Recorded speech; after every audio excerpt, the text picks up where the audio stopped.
Christmas is often seen as a season of warmth, generosity, and human connection. Yet for some, it is simply another cold day, empty, meaningless, and inconvenient. Tonight's story is about one such man, a man who rejected joy, feared compassion, and worshipped wealth. This is a story about regret, a story about redemption, and most importantly, a story that reminds us that it is never too late to change. This is A Christmas Carol. Stave 1, Marley's Ghost. The story of A Christmas Carol begins on a cold and gloomy Christmas Eve in London. Winter grips the city tightly, covering the streets with frost and fog. And yet, for most people, the nearness of Christmas brings warmth, laughter, and hope. For one man, however, the season brings nothing but irritation. His name is Ebenezer Scrooge, a wealthy old businessman whose heart is as cold as the weather outside. Scrooge is known by all who encounter him as a man without kindness. He is sharp in his speech, harsh in judgment, and utterly devoted to money above all else. He works long hours in his counting house, caring only for profit and loss. Charity, generosity, and joy mean nothing to him. Human suffering does not move him, and happiness in others often annoys him. Inside his dark office sits Bob Cratchit, Scrooge's underpaid clerk. He works in freezing conditions, warmed only by a small fire that Scrooge insists must not be enlarged, as coal costs him money. Despite the cold and discomfort, Bob remains patient and respectful. When Christmas Day approaches, Bob timidly asks for the following day off to spend the holiday with his family. Scrooge reluctantly agrees, warning him to return to work early the next morning. That same afternoon, two gentlemen enter Scrooge's office to collect donations for the poor. They explain that many families suffer terribly during winter, lacking food, warmth, and shelter. Scrooge responds with cruel indifference. He claims that prisons and workhouses already exist for the poor and sees no reason to help further. When told that many would rather die than enter such places, Scrooge replies coldly that perhaps they should die and reduce the surplus population. Disturbed by his heartlessness, the gentlemen leave without a donation. Soon afterward, Scrooge's nephew Fred arrives. Fred is cheerful and warm-hearted, full of the festive spirit. He wishes his uncle a Merry Christmas and invites him to join a joyful dinner with his family. Scrooge sneers at the idea, mocking Christmas as a foolish tradition and ridiculing Fred for finding happiness in such a holiday. Despite the rejection, Fred remains kind and hopeful, wishing Scrooge peace and happiness before leaving. As evening sets in, Scrooge closes his office and makes his way home through the bitter cold. His house is large, dark, and quiet, a reflection of his lonely life. It once belonged to his former business partner, Jacob Marley, who died 7 years ago on Christmas Eve. Marley and Scrooge were much alike in life, sharing a passion for wealth and little concern for others. That night, as Scrooge settles into his routine, strange things begin to happen. He hears sounds echoing through the house, rattling trains, heavy footsteps, and distant moans. Though he tries to dismiss these noises as imagination or indigestion, his unease grows. As he sits alone, the noises become louder and closer. Suddenly, standing before him, appears the ghost of Jacob Marley.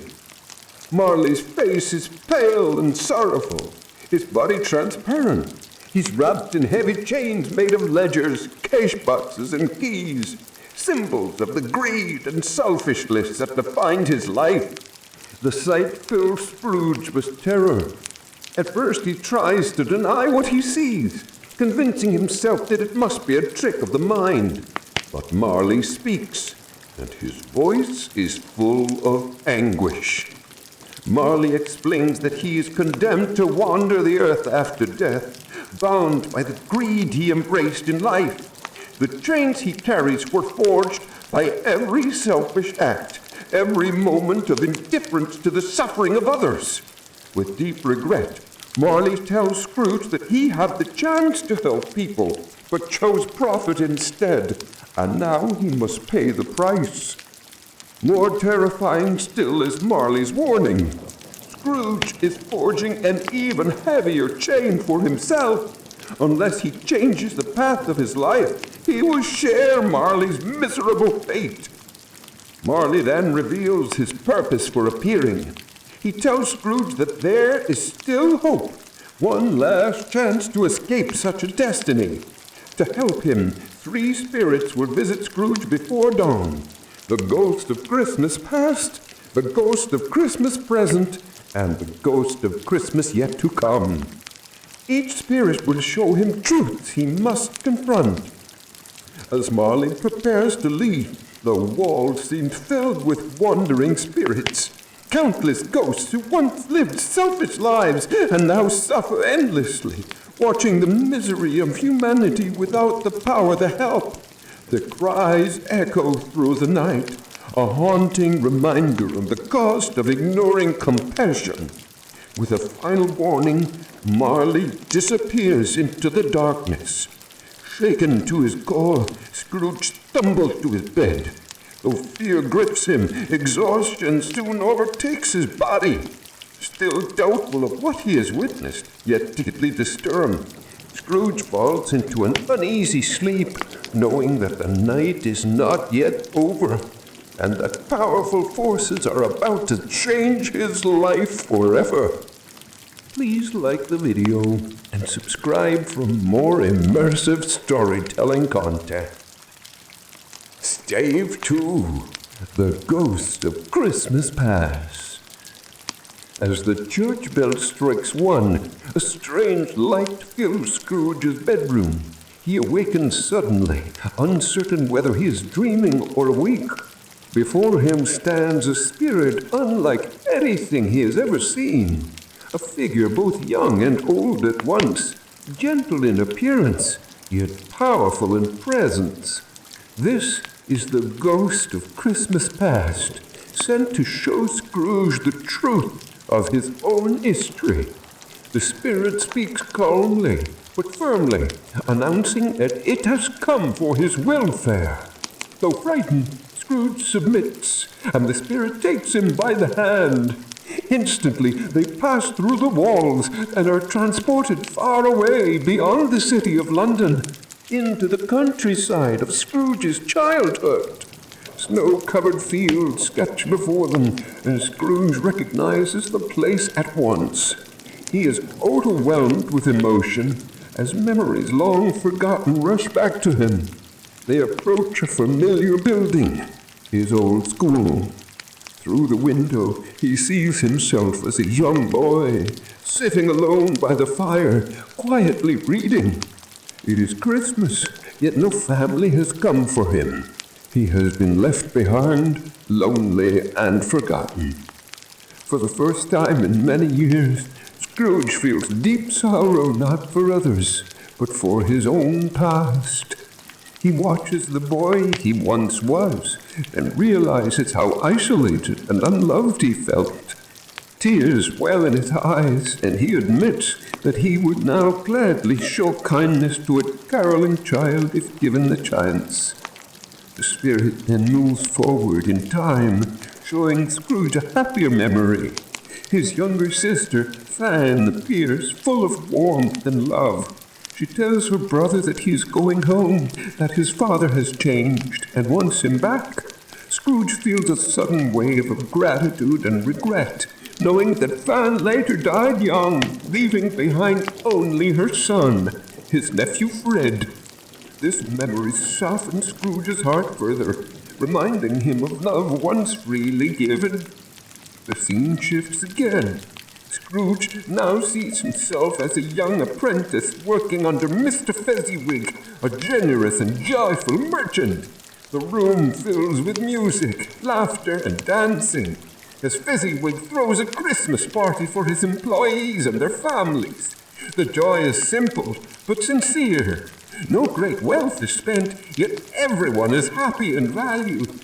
Scrooge watches closely, reflecting on how Fezziwig's kindness cost little women everything to those around him. He realizes that a small act of generosity can create lasting happiness. Deeply moved, Scrooge remarks that his former employer had the power to make people joyful simply by treating them with respect and warmth. Stave 3. The Ghost of Christmas Present.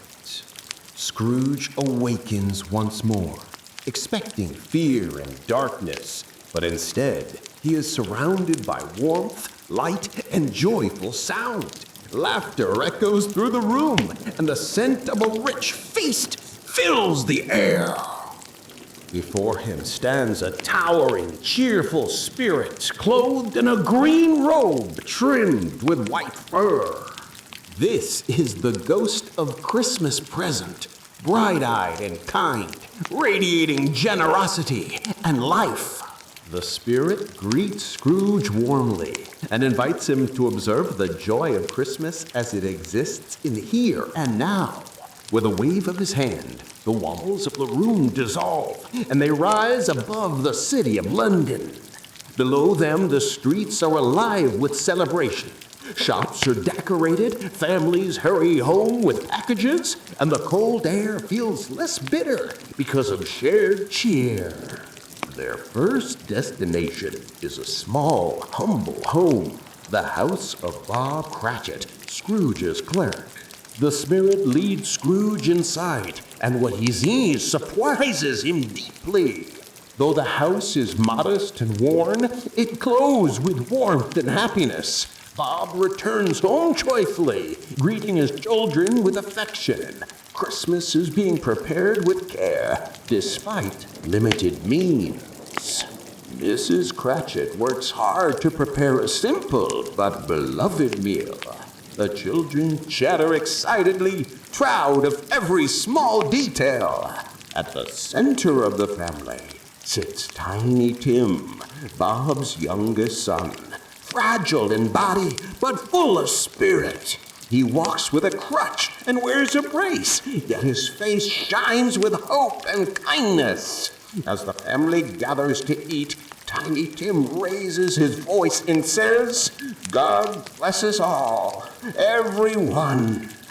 The words strike Scrooge deeply. He finds himself unexpectedly concerned for the boy's future and asks the spirit whether Tiny Tim will live. The ghost's answer is painful. Unless circumstances change, the child will grow no stronger and will die. The spirit repeats Scrooge's own cruel words about the poor and suffering, words he once used without mercy.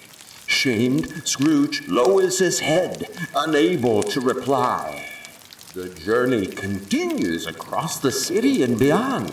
The spirit shows Scrooge people of all kinds. Miners deep underground showing Christmas together. Lighthouse keepers isolated by sea, but still celebrating. Sailors far from home, raising a toast to loved ones they cannot see.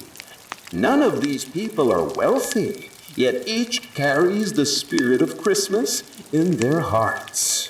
Scrooge observes that happiness does not rely on riches. It flourishes instead in connection, hope, and shared humanity. This realization quietly reshapes his understanding of life and success. Wealth, he begins to see, means very little without compassion. The spirit grows thoughtful and more serious as the night passes. He reveals that his life is short, that he exists only on Christmas Day. As midnight approaches, his strength begins to fade. Before departing, however, he opens his robe to reveal two small, miserable children hiding beneath it. One is a boy, savage and ignorant. The other a girl, thin and desperate. These, he declares, are ignorance and want. Beware them both, but especially ignorance. Scrooge is horrified. He asked if there is any help for them. The spirit once again reflects Scrooge's own cruelty, reminding him of his earlier dismissal of the poor and suffering. Faced with his own words, Scrooge is speechless. As the clock strikes midnight, the spirit fades away. His warmth disappears, replaced by a chilling silence. Scrooge feels the weight of responsibility settled heavily upon him.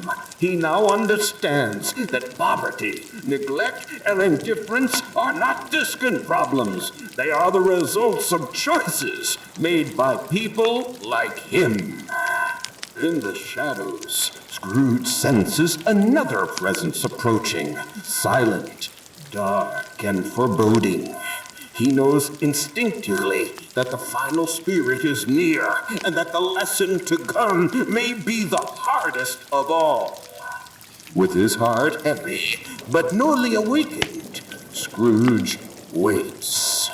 Please like the video and subscribe for more immersive storytelling content.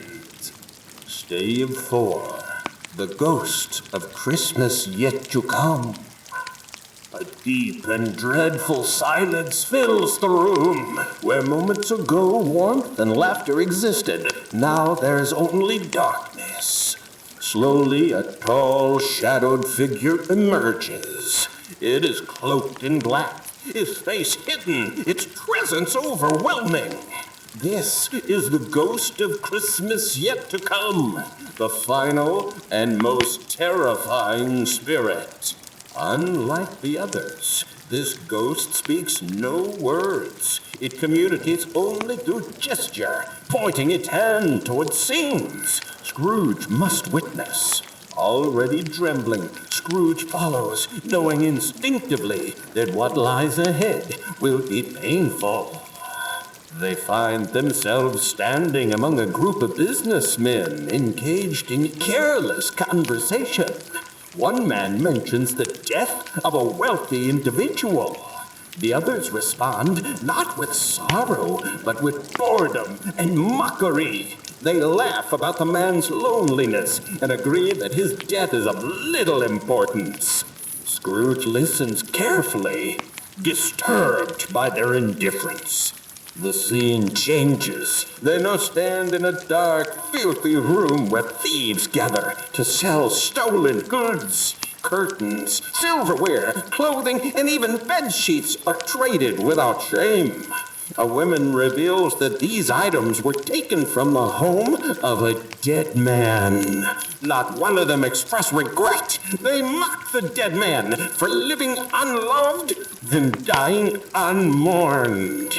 Scrooge begins to sense the truth, though he cannot still face it. Fear grips him, but he continues to follow the ghost, desperate to understand whether this future can still be changed. Next, the ghost leads Scrooge to a familiar home, the Cratchit household. The house is quieter now, heavy with grief.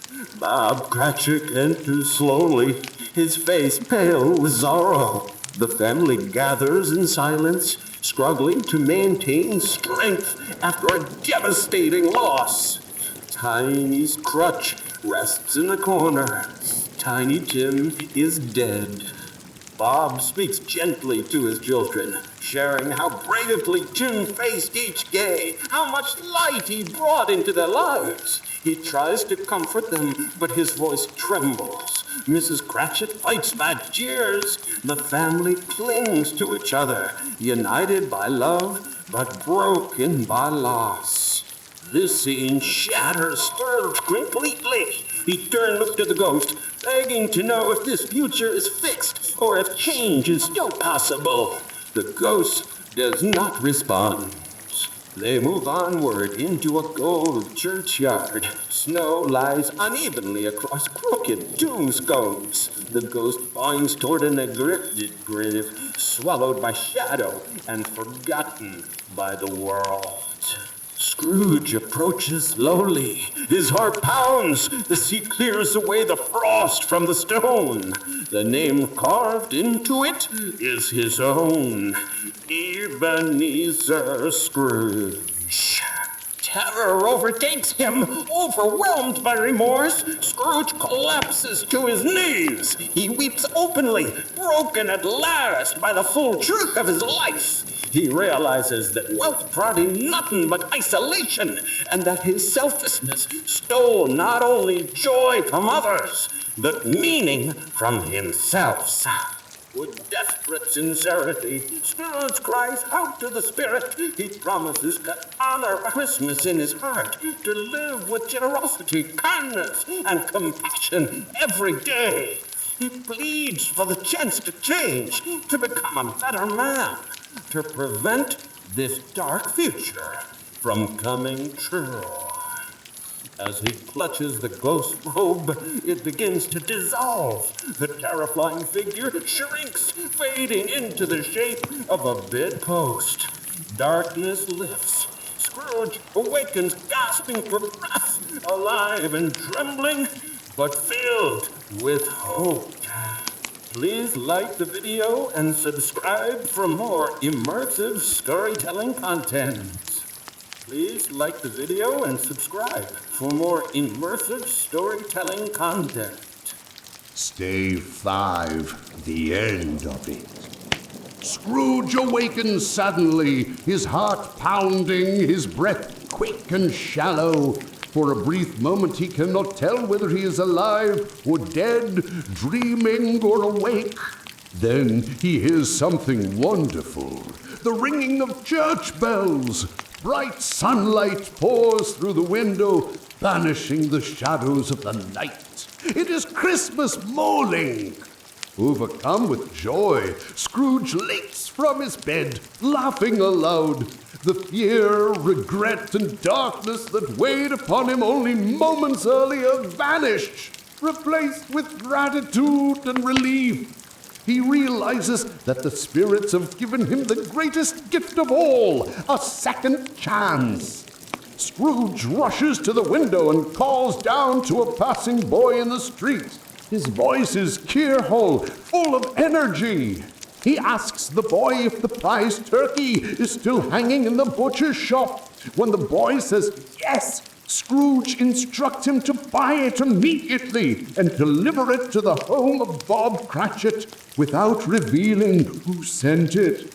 He pays the boy generously and laughs at the sound of his own kindness. As Scrooge dresses, he feels like a new man. Every movement is lighter, every thought brighter. His home, once dark and cold, now feels warm and welcoming. He leaves the house with a smile on his face and greets strangers as he walks through the streets. Some stare at him in disbelief, but Scrooge does not care. For the first time in his life, he is happy. He encounters one of the gentlemen who had asked him for a charitable donation the day before. Scrooge humbly apologizes and quietly donates a generous sum, far more than was expected. The man is stunned by this sudden transformation, but Scrooge only smiles and wishes him a Merry Christmas. Later, Scrooge follows through on his nephew Fred's invitation. He arrives at Fred's home, nervous but determined. The family greets him with surprise and warmth. To Scrooge's delight, he is welcomed, not with judgment, but with laughter and forgiveness. He spends the evening celebrating, playing games, and enjoying the company of others in a way he never had before. The next day, Scrooge arrives early at his office. When Bob Cratchit comes in, late as expected after Christmas, Scrooge pretends to be angry, just for a moment. Then he laughs, surprising Bob completely, and promises to raise his salary. He pledges to help Bob's family and to become a better employer and friend. From that day forward, Scrooge keeps his promises.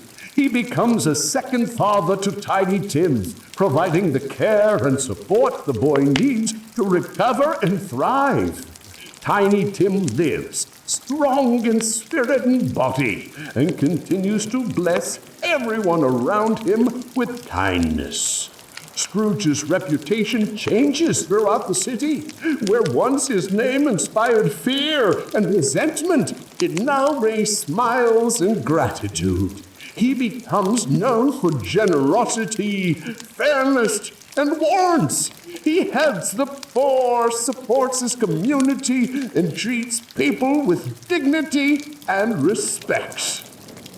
Most importantly, Scrooge learns to carry the spirit of Christmas within him every single day of the year. Christmas is no longer a single holiday, but a way of life built on compassion, mercy, and love.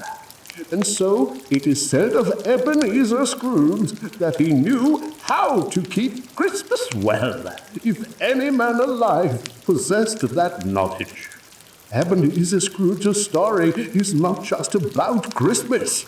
It is about choice, about how one moment of clarity, one night of honesty can rewrite an entire life. If this story inspired you, moved you, or reminded you of something important, then its message has done its work. Thank you for watching. If you enjoyed this phone cinematic Christmas story, don't forget to like the video, subscribe to the channel, and turn on notifications for more timeless storytelling and relaxing narratives.